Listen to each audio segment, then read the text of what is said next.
Ontem eu e o Viaro fizemos uma discussão importante aqui sobre a organização desse protesto e também sobre a comunicação da esquerda. O Bolsonaro fez um mini clipe bem editado, legendado, para o ato deles, no dia que eu não vou falar quando vai ser o dia, mas com tudo certinho ali para o ato deles. O Lindbergh gravou um vídeo na rua, sem legenda, para divulgar o ato de hoje. Os parlamentares de esquerda estavam usando aplicação de inteligência artificial para transformar os seus rostos em animações do estúdio Ghibli, que inclusive configura roubo de propriedade intelectual. Eu não vou nem entrar nessa seara de necessariamente entrar na pauta dos ilustradores, mas eu fico perguntando, Samuel, a esquerda não fica perdendo tempo vendo merda na internet? Pedro, ontem eu aprendi muito vendo você e o Viaro conversando sobre esse assunto. Eu estava assistindo. Aliás, vocês fizeram um debate maravilhoso também com os pastores, né? Sim. E eu acho que vocês estão certos. E ontem eu aprendi, de fato, que comunicação não é a minha área. Vocês apontando como as coisas não podem ser feitas de forma amadora, ainda mais no momento hoje, você não está mais simplesmente colocando um programa na televisão, como os partidos de esquerda acostumaram no passado. Vai lá para o estúdio, paga um estúdio que já existe para outro serviço, você contrata ele por um tempo, grava a sua vinheta de televisão e pronto. Aí manda numa fitazinha especial, que a TV precisa dela, e está resolvido. Isso era o máximo que os partidos entendiam da técnica de comunicação no passado. E no passado, muito recente, né? Falando das últimas eleições.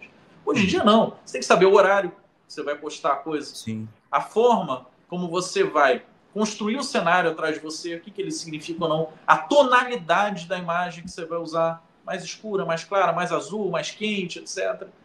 Os elementos que vão estar construindo esse cenário, o que eles informam, o que eles significam? Mais urgência, raiva, indignação, paz, calma, alegria. E o principal, eu sou um cara que não sou adepto de fone de ouvido. Então, quando eu estou na rua, se eu for ver um vídeo na rede social, ou ele tem legenda ou eu não vejo. E a legenda não pode ser minúscula. Ela tem que ser... Verdade. Eu uso óculos. Então, obviamente, eu não tenho uma visão boa. Você é míope ou tem astigmatismo? Eu tenho astigmatismo e hipermetropia. Boa. Fechamos o clube aí. Desde 10 anos de idade. Eu fui 4 olhos, né? Como se diz na escola, desde sempre. Sofri muito. Então, se a legenda não for visível, tiver contraste, eu também não vou ver. Eu vou pular o vídeo, não importa o assunto que for, porque eu não vou conseguir. Pode ser você, Pedro, e o Thiago e o Viaro falando de um tema importantíssimo, porque eu sei que vocês só falam de tema importante. Vocês podem até citar Samuel Brown no tema, mas se eu não vou conseguir ouvir o que vocês estão falando, o que me adianta? Você está lá abrindo a boca, mexendo, falando com raiva, com ódio, com indignação, e eu não estou entendendo nada. Isso. E os caras esquecem disso, o mais básico. Eu conheço o Lindbergh, é um grande amigo, inclusive. Um grande parlamentar, um exemplo. Exatamente. Eu vou para além de grande parlamentar porque eu acho que é um consenso. Ele é um grande amigo meu. E eu sei como ele trabalha. Ele viaja o estado do Rio de Janeiro o tempo todo. Ele é o deputado federal do PT que mais viaja o estado do Rio de Janeiro. Quando ele não está em Brasília, ele não está no Rio de Janeiro, na capital. Ele está viajando o estado. Ele grava vídeo, gente, de madrugada, vídeo, áudio, etc., para os eleitores do PT, que não são tão orgânicos, o tempo todo, com o nome da pessoa. Oi, João Fonseca de Barra Mansa, tudo bem? Aqui é Lindbergh, não sei o quê. Ele faz isso o tempo todo, no carro. Ele não pode parar no lugar para fazer, ele faz o tempo todo, ligado no 220 o tempo todo. Agora, quando você vai se comunicar, né, um tema desse para sua rede social, não tem jeito, você tem que ter ali do seu lado um cara da mídia social que a Câmara dos Deputados paga para você ter, tanto o cara que vai te seguir para filmar, quanto o cara que vai editar aquilo ali. Isso aí eles têm essa estrutura. Para fazer bem feito, para fazer bem pensado, para ter um coordenador, um técnico, um diretor de imagem, um diretor de não sei qual termo, mas um diretor artístico ali para saber qual a tonalidade usar, qual cenário vai usar. Porque senão fica uma coisa muito amadora. E aí no amadorismo, meus amigos, não tem como enfrentar o profissionalismo. Você acha que o menino lá de Minas, o Nicolas, chega a 25, 30 milhões de visualizações, porque ele parou numa esquina e falou, tem um assunto bom, vou gravar. Não é assim. Até quando parece que é assim, uma coisa orgânica, que saiu do nada, lembremos o Gabriel Monteiro, vereador aqui do Rio de Janeiro, era tudo encenado, mas parecia que era espontâneo. Olha, cheguei aqui agora, vi uma situação, estou intervindo. Nossa, que coisa, né, espontânea. Ele estava passando e resolveu. Não está passando nada. Ele planejou fazer aquilo uma semana de antecedência, contratou o cara, treinou o cara, passou um script para o cara, fez cortes no vídeo para que tudo entrasse em ordens contrárias ao que realmente aconteceu, para induzir aquele que está assistindo. Então, quando a gente está nesse... E eu falei que eu não sou especialista em comunicação, eu não sou mesmo, mas sendo um amador, um neófito nisso, eu sou capaz de entender, até porque eu tenho o Pedro, tenho o Thiago, tenho o Viário, que comentaram ontem. Se eu sou capaz de entender isso, quem está nos assistindo aqui, assim como eu também sou uma parte da comunidade do DCM, já está cansado de ouvir a gente falar isso aqui. Não é falta de aviso, não é falta de estrutura. A Câmara dos Deputados, Senado Federal, os partidos políticos, todos têm recursos públicos para fazer a disputa política como a direita usa. Exceto o Partido Novo, que diz não usar, mas acho que até ele está usando de um tempo para cá, todos os partidos de direita fazem essa guerra de comunicação que a gente enfrenta com recurso público. E não é desvio. Não vem aqui dizer, mas não é desvio, é previsto para a disputa. E nós, campo progressista, defendemos o fundo eleitoral como uma forma de diminuir a pressão econômica, o poderio econômico sobre a disputa política. O poderio econômico continua existindo, jogando lá de lá. Tanto que eles compraram todos os canais hoje de televisão, de imprensa, de mídia, é de banco. É do Itaú, é da XP, é do BTG, tudo. Pega qualquer revista, aquelas que nós acostumamos a debater contra elas, Veja, Época, não sei o que, é tudo de banco. Então eles já têm esse poderio. E além disso, eles usam muito bem 1 bilhão e meio que tem de fundo partidário anual e os 4 bilhões, praticamente, de fundo eleitoral que tem a cada 4 anos. A cada 2 anos, né, que você tem eleição municipal. Então, nós temos que usar esse fundo que está à nossa disposição, usar de forma profissional.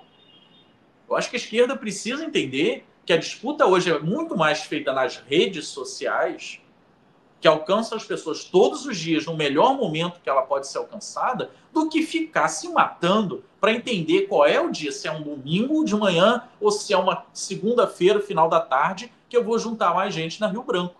Porque o mais gente que eu é o que menos importa, né, Samuel? O mais gente que eu junto na Rio Branco, numa segunda-feira de tarde, é 20, 30 mil pessoas. Vai ser um ato assim fenomenal. Vai soltar fogos, a CUT, a CGT, a UGT, vai a CTB, vai todo mundo festejar. Vai ter sido um sucesso. Isso, um vídeo nosso alcança a qualquer momento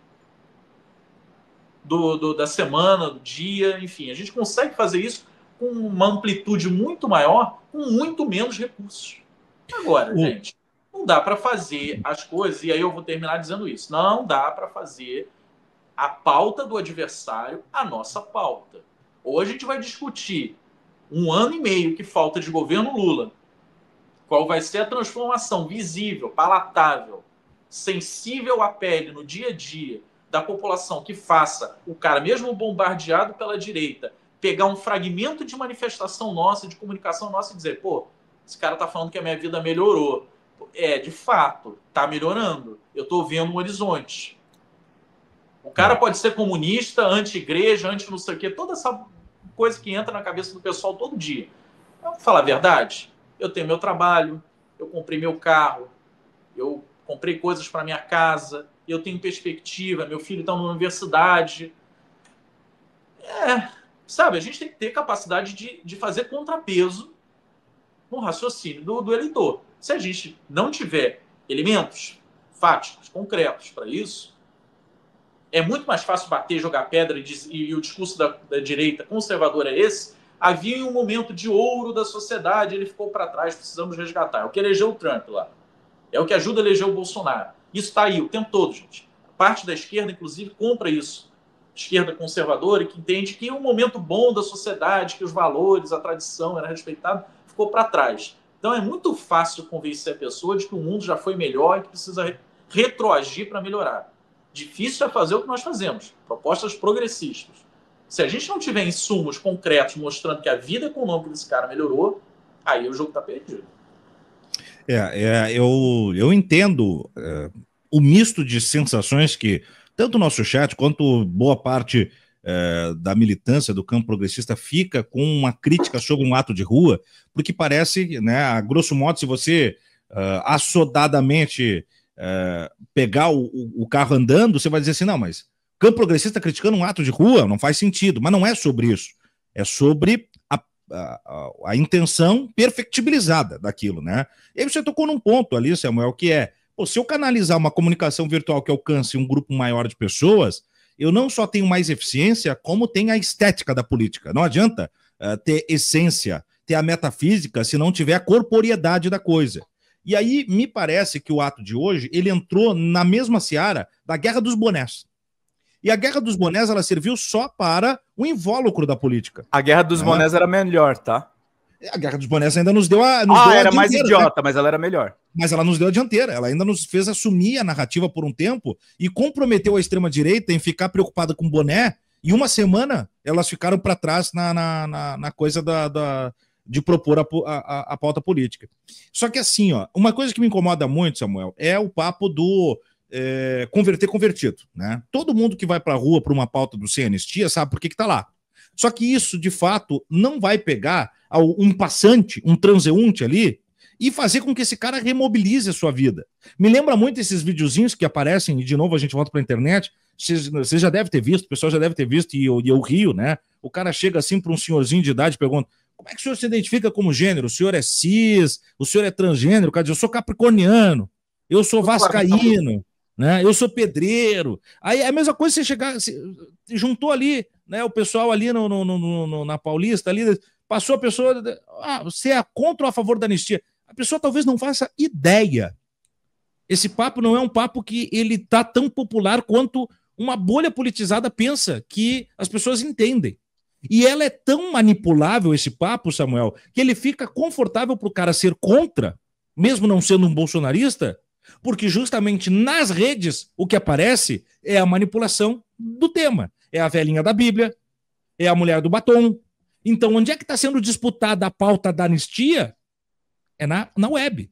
É aí que ela está cooptando a opinião pública. Só que, ao fim e ao cabo, é como você disse, isso pouco importa. É um tema de congresso de porta fechada. É lá que nós deveríamos estar focados.